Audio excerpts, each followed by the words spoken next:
transdermal patch, apakah itu efektif? Apakah kita ini sedang berjualan koyo gitu ya? Oke, kita akan bahas ya. Karena kalau koyo aja kayaknya nggak perlu saya untuk berdiri di sini ya. Nah, ini transdermal patch, Bapak Ibu, ini adalah lebih dari sekedar koyo ya. Jadi itu lebih dari koyo. Jadi kita bicaranya transdermal patch ya. Nah, kita bedakan apa bedanya antara koyo dan plester transdermal. Pernah pakai koyo? Rasanya apa? Panas. Kalau pakai transdermal, udah pernah? Oh, teman-teman, ada yang udah pasti ya? Iya. Oke. Beberapa ada yang merasakan panas, tapi ada juga yang nggak berasa apa-apa. Tapi kita lihat, apakah nggak berasa apa-apa itu efektif atau tidak ya? Nah, kalau kita lihat, ini adalah penampang kulit kita. Kulit kita itu lapisannya banyak. Kulit yang paling tebal ada di mana? Di muka. Oh, kulit muka ya, mukanya tebal. Saya nggak bisa ngelucu kayak Pak Tony nih. Ya, jadi sebelumnya saya disclaimer dulu. Saya dokter praktek biasa, betul kata Pak Tony. Saya tidak ikut MLM. Kaget ya? Memang saya tidak bisa ikut MLM. Jadi apa yang saya bicarakan di sini, apa yang saya katakan di sini, yang saya paparkan itu berdasarkan jurnal-jurnal penelitian yang ada. Dan saya tidak mendukung atau berjualan MLM, tapi saya memberikan faktanya seperti ini. One More, saya bergabung dengan One More di dalam perusahaannya untuk menjadi product trainer sejak tahun 2023. Nah, sebelum saya mengiyakan untuk menjadi product trainer One More, saya bicara dulu ya dengan manajemen tentunya bahwa saya dokter. Saya hanya akan berbicara sesuai dengan keilmuan saya, dan apa yang saya katakan ya sesuai dengan ilmu yang ada saat ini. Terus kemudian saya juga bilang saya mau jadi product trainer, tapi satu, saya tidak mau disetir. Jadi Bapak Ibu setuju saya tetap di sini? Setuju. Oke, kita lanjutkan ya. Nah, transdermal itu sudah ada teknologinya, sebetulnya sudah lama, bukan barang yang baru saja ada. Jadi sejak tahun 1800-an sebetulnya sudah ada transdermal ini. Kok kaget ya, baru munculnya sekarang? Kenapa di Indonesia nggak ada? Sebetulnya ada. Pernah dengar ada orang kanker terus kemudian dikasih morfin bentuknya stiker? Ya, ada kan? Nah, itu adalah teknologi transdermal. Terus kemudian kalau Bapak Ibu pernah ke luar negeri, ada orang yang pengen berhenti merokok. Dia tempelkan plester transdermal nikotin. Jadi dia berasa merokok, tapi sebetulnya dia pengen stop dan akhirnya dia bisa berhenti merokok, gitu ya. Nah, ada juga di luar negeri plester transdermal untuk hipertensi. Jadi ditempel kemudian tensinya turun. Biasanya dipakai untuk orang yang memang susah menelan. Seperti orang-orang lansia susah nelen obat, nah diberikannya seperti itu. Atau orang udah lansia marah-marah terus ya kan, dikasih obat nggak percaya sama orang ya. Nah, jadi dengan beberapa obat memang digunakan teknologi transdermal ya. Oke, jadi sekarang kita mau lihat, tapi kan itu semua adanya di dunia medis ya. Kalau seandainya produknya dari dunia medis, Bapak Ibu bisa ngeresepin nggak? Nggak bisa, harus dokter ya kan? Nah, tapi kita sekarang punya produk nutrisi. Jadi ini adalah nutrisi transdermal. Kalau nutrisi transdermal Bapak Ibu boleh pakai dan boleh jualan nggak? Boleh. Kalau transdermal morfin boleh nggak? Nggak boleh. Ya, oke. Nah, nanti kita akan bahas. Jadi seperti itu. Begitu patchnya ditempel, kemudian nutrisinya itu akan menyerap ke dalam pori-pori dan beredar di seluruh tubuh karena di bawah kulit ini ada pembuluh darah ya. Itu yang membedakannya dengan koyo. Kalau koyo dia tidak bisa menyerap ke dalam pembuluh darah kemudian beredar di seluruh tubuh. Kebayang kalau misalnya koyo itu dia dibikin teknologi nano, kemudian dia nyerap ke seluruh tubuh, panasnya di semuanya ya. Jadi pegelnya di mana, panasnya di mana-mana gitu ya, sampai kepala ikut panas ya nggak, gitu kan? Karena dalamnya ada cabenya gitu ya. Nah, jadi itu bedanya antara transdermal dan koyo. Paham? Ada yang bingung? Ya. Jadi transdermal itu dia karena molekulnya kecil, molekul nano, dia bisa nyerap ke seluruh tubuh. Karena apa? Karena dia molekulnya kecil. Jadi bisa beredar di seluruh tubuh. Nutrisi diperlukan oleh tubuh kita di semua sel, ya. Oke. Nah, bagaimana dia bisa menyerap? Ada 3 jalur. Yang pertama, jalur lewat daerah berambut. Karena plesternya kita tempel di kulit. Nah, kulit kita kan nggak cuma kulit aja ya, ada rambutnya, ada sel-selnya. Nah, molekul nano itu dia bisa masuk ke dalam pembuluh darah kita. Ini pembuluh darah ya, kalau kepotong bentuknya jadi bulat karena kayak selang-selang gitu kan. Nah, kemudian dia masuk, kemudian kalau molekul nano dia juga bisa tembus langsung. Jadi kalau kita lihat susunan sel kita itu seperti bata-bata di rumah ya. Nah, itu dia bisa tembus. Kalau hujan masuknya lewat sela-sela aja kan, tapi kalau molekul nano dia bisa langsung tembus ya. Nah, kalau kita melihat plester transdermal, bentuknya hanya selapis aja, selapis tipis aja.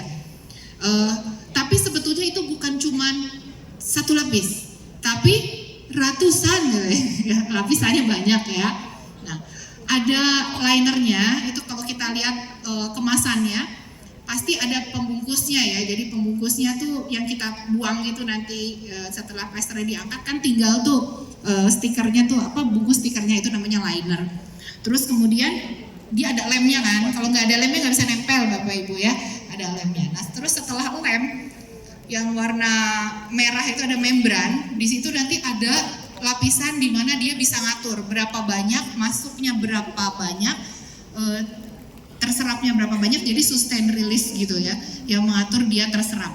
Terus kemudian ada nutrisinya sendiri atau formulasi utamanya, ingredientsnya, baru backing film yang supaya nggak kena baju. Kalau kita tempel itu ada lapisannya biar nggak kena baju ya.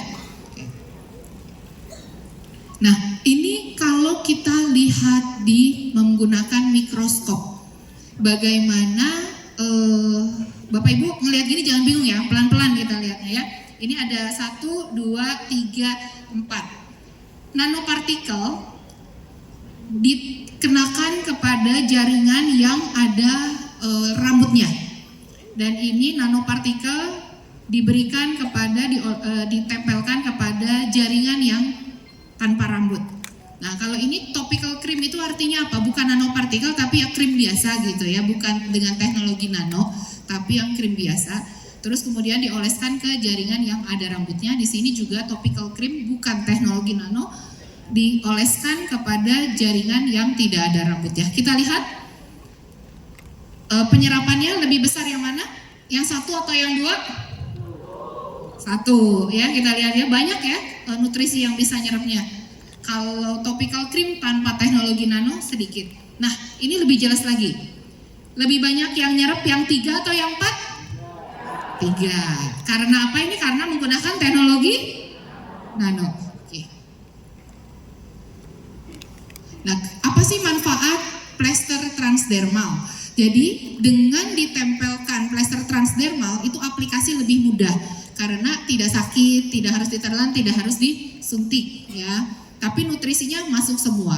Kemudian dosisnya juga aman dan akurat. Kalau seandainya ada efek samping, kalau obat udah ditelan bisa dikeluarin lagi nggak? Nggak bisa. Kalau transdermal begitu muncul efek samping bisa dicabut kapan aja ya. Terus kemudian nutrisi yang kita makan, semua yang kita makan baik obat ataupun vitamin itu kalau dimakan banyak dibuang karena melewati pencernaan, melewati usus, melewati liver. Jadi yang diserapnya itu tidak bisa 90% sampai 100%. Yang diserap 100% itu obat apa ya? Suntik ya. Nah, tapi transdermal itu bisa mencapai 95%. Transdermal nano itu bisa mencapai 95%. Ya. Ya. Terus kemudian ideal untuk pasien yang susah nelen karena tinggal ditempel ya. Dan pengobatan itu lebih mudah untuk pasien yang sakit gitu. Jadi karena tinggal ditempel nggak perlu ditelen atau disuntikin. Nah, ini produk yang akan kita bahas. Mau bahas satu persatu? Produknya coba dibaca supaya hafal. Yang pertama adalah Painless Night Blue. Yang kedua Melatonin. Yang ketiga Gentleman Night. Yang keempat Instant. Oke, kita ada tambahan 4 produk hari ini ya. Nah, di dalam Painless Night Blue itu dalamnya kandungan yang utamanya adalah ginseng merah Korea. Mahal apa enggak? Tapi ini enggak semahal kalau Anda harus beli ginseng ke Korea sih. Ya. Glukosamin, germanium organik, saponin, dan mineral-mineral penting lainnya. Nah, untuk ginseng kita akan pelajari manfaat-manfaatnya itu apa aja. Di sini semoga tidak bosan. Saya ajak Bapak Ibu untuk sama-sama belajar penelitian-penelitian yang sudah ada dalam jurnal kedokteran ya. Ginseng merah Korea ini mempunyai efek untuk mengurangi kelelahan, meningkatkan kapasitas antioksidan dan memperkuat sistem imun. Dan penelitian ini sudah ada di fase 2 dan fase 3. Saya ngalangin ya, berarti saya lebih baik sini ya. Nah, di fase ini adalah studi fase 2 menilai efektivitas dan efek samping Korean Red Ginseng ya. Terus apakah bermanfaat untuk kelelahan atau orang yang pagi-pagi suka pilek-pilek tuh ternyata bermanfaat. Nah, studi fase 3-nya juga sama ya. Ini untuk orang yang menopause. Nah, kita lihat ya. Nah, ini kalau mau baca benar-benar di sini ada yang tenaga medis nggak? Oh, banyak. Oh, banyak. Oke. Nah, ini harus rajin baca ya. Mungkin bisa bantu untuk baca-baca juga. Ini dari jurnal terpercaya di dunia medis tentunya ya. Ada satu kelompok A dikasih placebo dan kelompok B dikasih Korean Red Ginseng. Dan penelitian yang tertinggi di dunia kesehatan itu adalah penelitian yang terkontrol secara acak. Artinya apa? Kelompok A sama kelompok B dia sama-sama nggak tahu dia dapat apa. Dia sama-sama cuma tahu dikasih Korean Red Ginseng. Tapi sebetulnya ada yang dikasih Korean Red Ginseng sama ada yang kosong, placebo aja. Nah, terus kemudian diamati. Ternyata pada kelompok yang diberikan Korean Red Ginseng, dia pas ditanya, oh ternyata dia nggak mudah lelah. Jadi staminanya lebih oke. Bagus nggak berarti produknya? Lanjut ya. Penelitian selanjutnya. Ini bagaimana antioksidan ini bisa terbentuk, bisa bertambah banyak dengan pemberian Korean Red Ginseng. Ini saya bicara nggak bisa panjang-panjang, tapi semoga suatu saat nanti kita bisa bertemu lagi untuk membahas lebih detail ya. Nah, terus ini juga ada penelitian bagaimana Korean Red Ginseng bisa meningkatkan sistem imun. Di tubuh kita itu ada yang namanya tentara. Tentaranya adalah sel darah putih. Sel darah putih itu ada sel T, ada sel B, tapi dia tidak bisa nih namanya tentara itu nggak bisa tiba-tiba berperang kalau dia tidak tahu musuhnya siapa, benar? Nah, jadi dia harus tahu musuhnya siapa, dia juga harus latihan fisik terus supaya kuat. Artinya apa? Itu latihan supaya sistem imun kita kuat ya. Nah, supaya meningkatkan sistem imun itu dengan pemberian Korean Red Ginseng itu bisa meningkatkan aktivasi dan jumlah sel T dan sel B sehingga respon kekebalan tubuh itu juga bisa meningkat. Nah, jadi ginseng sebagai booster imun ya. Dan ini ada penelitian juga bagaimana efek dari ginseng untuk orang yang suka alergi, pagi-pagi meler, tiap hari meler gitu, ternyata bermanfaat. Nah, ada lagi penelitian ya.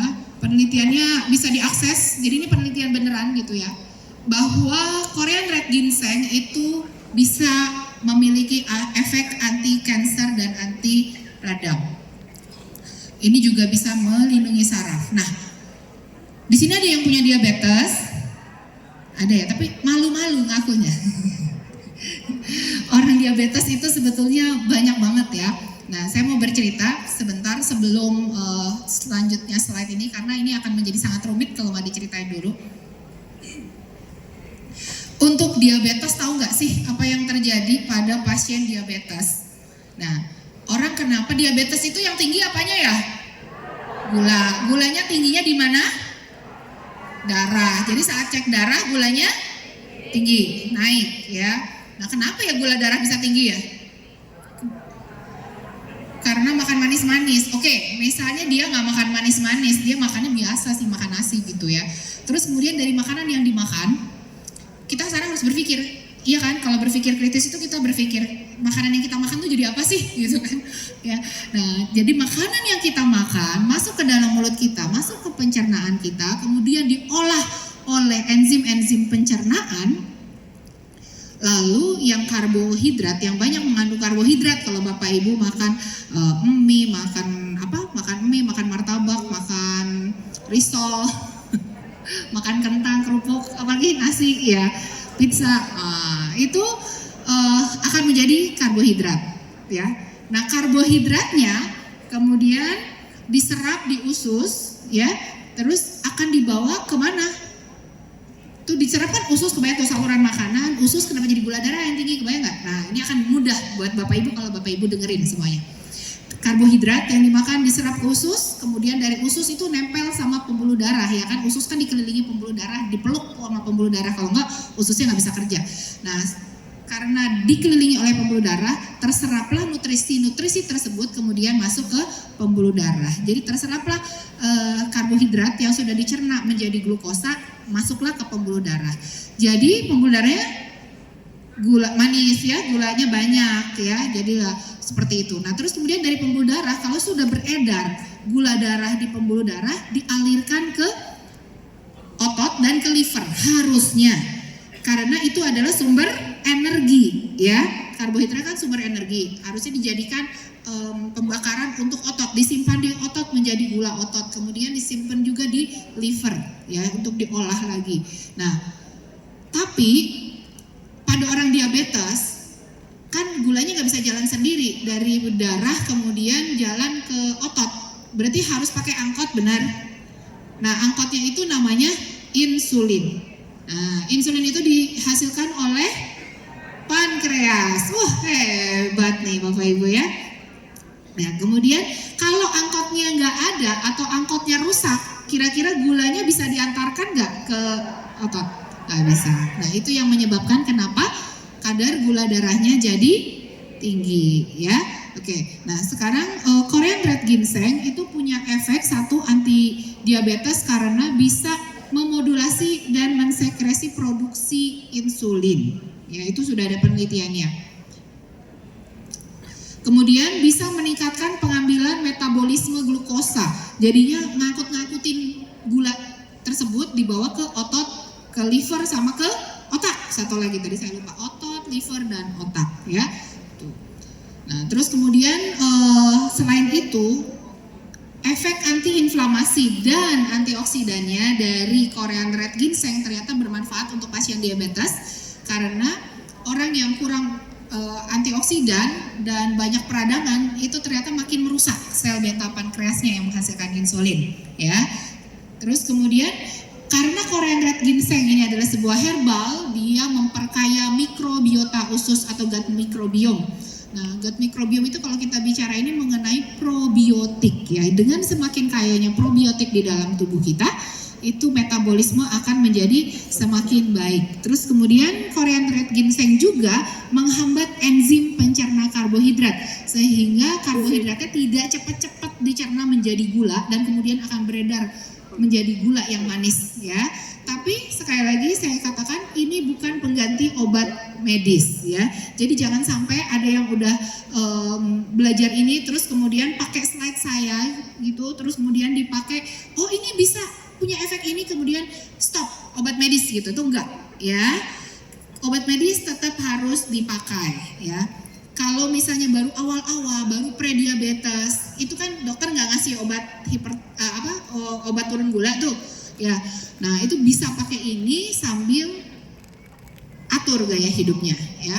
Oke. Nah, di dalam Painless Night Blue juga ada yang namanya glukosamin. Sekarang Bapak Ibu coba sambil duduk, sambil pegang tuh lututnya kiri kanan, taruh tangannya di sini, di lutut sambil duduk ya. Kiri kanan dipegang lututnya, oke? Kiri kanan. Nah, terus kemudian gerakin ke depan gini. Ada kerasa krek-krek-krek nggak di tangan? Ya, krek. Lututnya dipegang gitu Pak, lututnya dipegang gini. Nah, sampai dirasain di tangannya, ada krek gitu. Oh banyak ada, wah berarti tandanya udah perlu glukosamin ya. Jadi glukosamin itu adalah pelumas sendi. Berarti ini udah mulai kurang. Kalau bunyi gini tuh kayak engsel pintu tuh udah ngek-ngok ya. Tandanya glukosaminnya kurang Bapak Ibu ya. Jadi harus dapat asupan glukosamin. Karena apa? Kalau nanti dibiarkan lama-lama, makin seret. Habis makin seret sakit. Habis sakit terus harus operasi ganti sendi, mau nggak? Nah, jadi mulai sekarang dijaga ya, jangan sampai parah pengapurannya. Beda antara osteoartritis dengan osteoporosis. Kalau ini namanya osteoartritis. Kalau yang keropos tulang namanya osteoporosis. Oke. Nah, ini germanium organik. Ini nggak perlu diajarin kayaknya ya. Udah pada tahu semua ya. Nah, germanium organik ini mengangkut 3 atom oksigen sehingga bisa meningkatkan elastisitas pembuluh darah dan juga meningkatkan produksi energi. Tapi memang masih perlu penelitian lebih lanjut. Jadi yang punya data-data penelitian boleh tuh bikin penelitian kecil-kecilan ya tentang manfaat dari germanium organik. Nah, di dalam painless night blue juga ada banyak mineral-mineral penting yang kecil-kecil tetapi memang membantu untuk tubuh